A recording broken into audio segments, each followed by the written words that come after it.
राघव की एक कंपनी में नई नई सेल्स की जॉब लगी थी। नया होने के कारण उसे अभी इस फील्ड में काम करने का ज्यादा अनुभव नहीं था।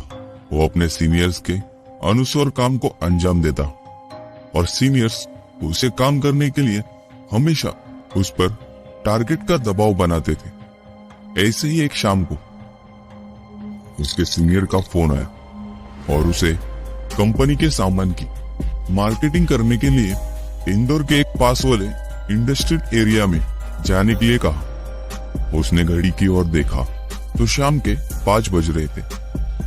बाहर मौसम काफी खराब था। घने बादलों के कारण ऐसा लग रहा था कि मानो रात हो चुकी हो। साथ ही साथ तेज बारिश शुरू हुई थी। राघव वहां जाता तो लौटने में देर रात हो जाती। यह सोचकर उसने अपने सीनियर से कहा कि सर, मेरे हिसाब से इतने देर वहां जाना ठीक नहीं, मैं कल चला जाऊंगा।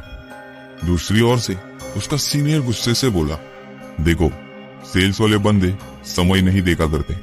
इस फील्ड में वैसे भी बहुत कंपटीशन है। यदि तुम्हें परेशानी हो रही है तो मैं किसी और को भेज सकता हूँ, उसका टारगेट भी पूरा हो जाएगा। टारगेट के बारे में सोचकर राघव ने वहां जाने के लिए हाँ भर दी।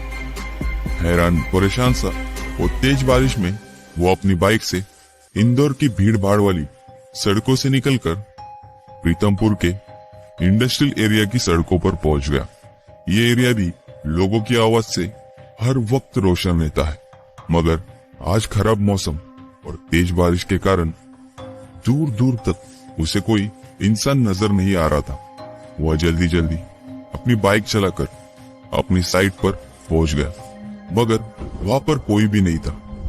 जिस मैनेजर से उसे मिलना था वो आज खराब मौसम के कारण जल्दी अपना काम पूरा कर घर निकल गया था। राघव खुद पर गुस्सा करने लगा कि वो यहाँ कॉल करके क्यों नहीं आया। उस वक्त रात के 10 बज चुके थे।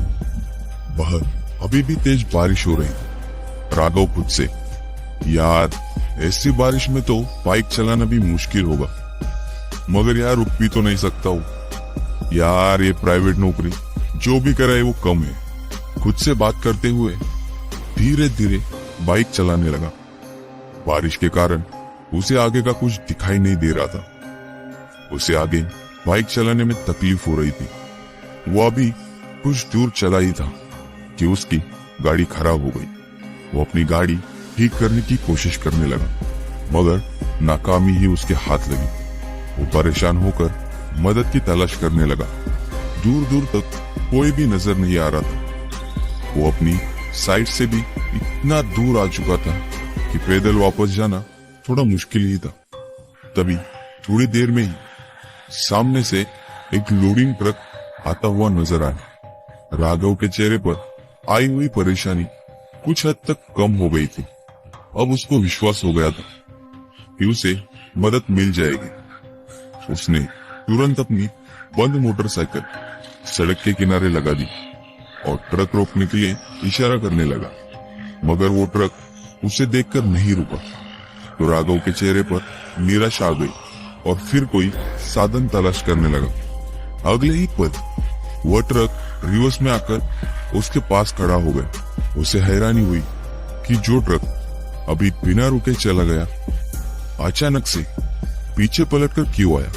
जैसे ही ट्रक उसके पास आकर रुका, सड़क किनारे के लैंप पोस्ट की हल्की रोशनी में उसने देखा कि ट्रक की हालत बहुत ही खराब हो चुकी थी।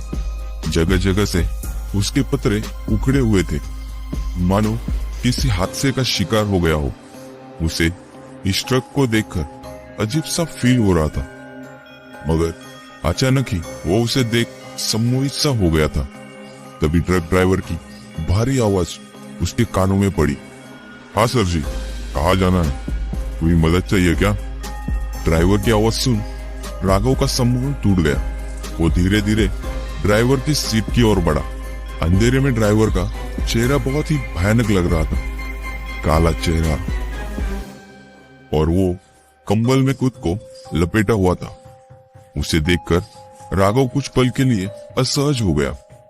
उसके शरीर में ठंड के कारण सिरहान से होने लगी और एक अजीब सी गंध उसके नाक में आई। जब कोई जवाब नहीं दिया तो ड्राइवर दोबारा बोला, साहब कहीं चलना है, बता दीजिए।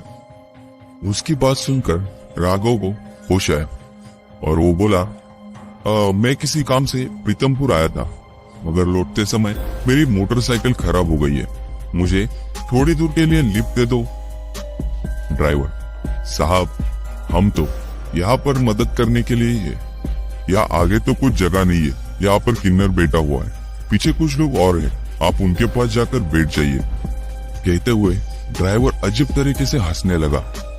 अंधेरे बियाबान में इस तरह अजीब हंसी उसे बहुत ही भयानक लगी थी, मगर उसे मदद की बहुत जरूरत थी। इसीलिए ड्राइवर के कहने पर राघव पीछे वाले हिस्से में जाकर बैठ गया। लैंप पोस्ट की धीमी रोशनी में उसने देखा कि वहां पर एक बुजुर्ग दंपत्ति और उसके साथ 2 छोटे बच्चे और एक महिला घूंघट ओढ़कर बैठी हुई थी। राघव उन लोगों से दूर एक कोने में खड़ा हो गया। जैसे ही ट्रक चला, वह बुजुर्ग महिला और दोनों बच्चे अजीब सी निगाहों से राघव को देखने लगे। उनकी सफेद आंखें राघव के मन में भय पैदा कर रही थी। जब से वो इस ट्रक के पास आया था, एक अजीब सी गंध उसके नाक को परेशान कर रही थी। उसे समझ नहीं आ रहा था कि ये गंध किस चीज की है। राघव अपनी नाक पर रुमाल रखकर एक कोने में चुपचाप बैठा हुआ था। तभी वो बुजुर्ग धीरे धीरे खिसकते हुए उसके पास आया। जैसे जैसे वो पास आ रहा था, वो बदबू बढ़ती जा रही थी और साथ ही में ठंड भी। राघव ने गौर से देखा तो बुजुर्ग व्यक्ति का चेहरा भी एकदम सफेद था। चेहरे पर ढेर सारी चुड़ियां और आंखें इतनी काली मानो आंखों की जगह गड्ढे हो। उस पर लगे हुए चश्मे की ग्लास टूटी हुई थी। राघव डरते हुए थोड़ा सा और कोने में बैठ गया। तब बुजुर्ग ने उसे कहा, बेटा कौन हो तुम? बहुत दिनों के बाद इस रोड पर किसी सवारी को देखा है। बुजुर्ग के ऐसे कहते ही वो बैठे हुए लोग भी उसकी ओर घूर कर देखने लगे। उन सब की आंखों में खालीपन था। ये देखकर राघव थोड़ा सा परेशान हो गया। राघव ने अपनी जेब में सिगरेट ढूंढने के लिए हाथ डाला तो उसके हाथों में लाइटर आ गया। जैसे ही उसने लाइटर को जलाया तो उसकी रोशनी देखकर वो बुजुर्ग डर कर उससे थोड़ा दूर हो गया, मगर वो अजीब सी गंध और तेज आनी शुरू हो गई। राघव ने अपने हाथ में सिगरेट का डब्बा निकाला तो वो बारिश में पूरा भीग चुका था। राघव ने गुस्से में वो सिगरेट का डिब्बा चलते हुए ट्रक से बाहर फेंक दिया। वो लाइटर अपनी जेब में रख लिया। जैसे ही उसने लाइटर को वापस अपनी जेब में रखा तो बुजुर्ग उसके और करीब आ गया।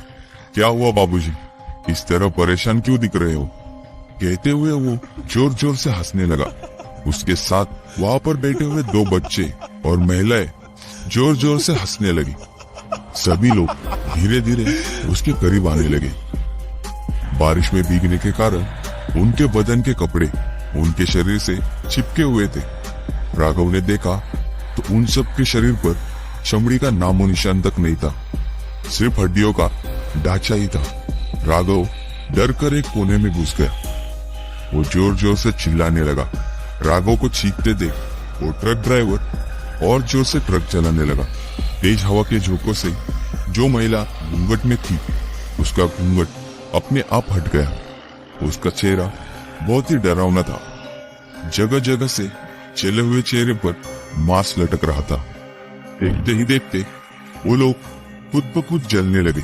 एक और तेज बारिश और दूसरी तरफ बारिश में जलते हुए लोग और वो आने वाली गंध। अब राघव को समझ आ चुका था कि वो गंध किस चीज की है। वो गंध इंसानों को जलाने पर शमशान से आती हुई वो गंध थी। राघव का डर के कारण बुरा हाल हो चुका था।